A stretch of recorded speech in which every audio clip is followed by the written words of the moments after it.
Hello everyone, আসসালামু আলাইকুম। কেমন আছেন আপনারা সবাই? আমি আলহামদুলিল্লাহ ভালো আছি। আজকে আপনাদের জন্য নতুন আরও একটি রেসিপি নিয়ে হাজির হয়ে গেলাম। আজকে আপনাদের দেখাবো শীতকালীন রসের পায়েসের রেসিপি।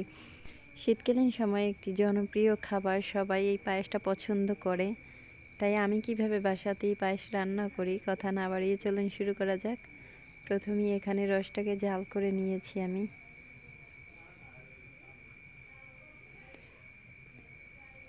রসটাকে জাল করে নেওয়ার পর আমি এখানে দিয়ে দেব কিছুটা পরিমাণ চাল। আপনারা যদি পায়েস বেশি রান্না করেন তাহলে চালের পরিমাণটা একটু বাড়িয়ে কমিয়ে দিতে পারেন। এখানে 3 লিটার পরিমাণে রস আছে, সেই রসের মধ্যে আমি আধা কেজি পরিমাণে চাল দিয়ে দিয়েছি। এখন চালটাকে সিদ্ধ করার জন্য কিছুটা সময় জাল করে নিব।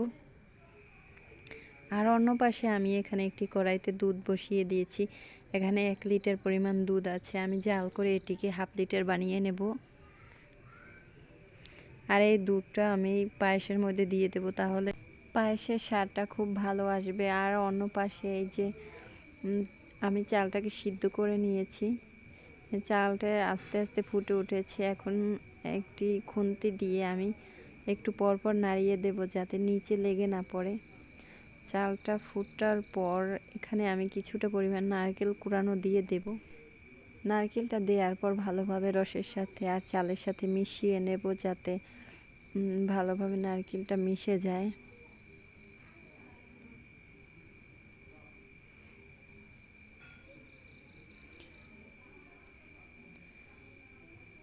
কিছুটা সময় নাড়ানোর পর আমি এইখানে যে দুধটা আমি হাফ লিটার বানিয়ে নিয়েছি সেই দুধটা দিয়ে দেব।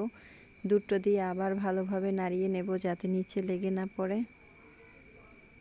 চালটা যখন গলে আসবে তখন একটি উকরির সাহায্যে আমি ভালোভাবে নাড়িয়ে চাড়িয়ে এটিকে গলিয়ে নেব।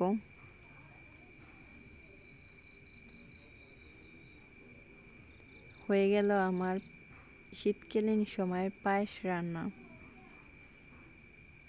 এটি দেখতেও যেমন লোভনীয়, খেতেও অনেক স্বাদ। আর এই হলো আমার পায়েসের ফাইনাল লুক।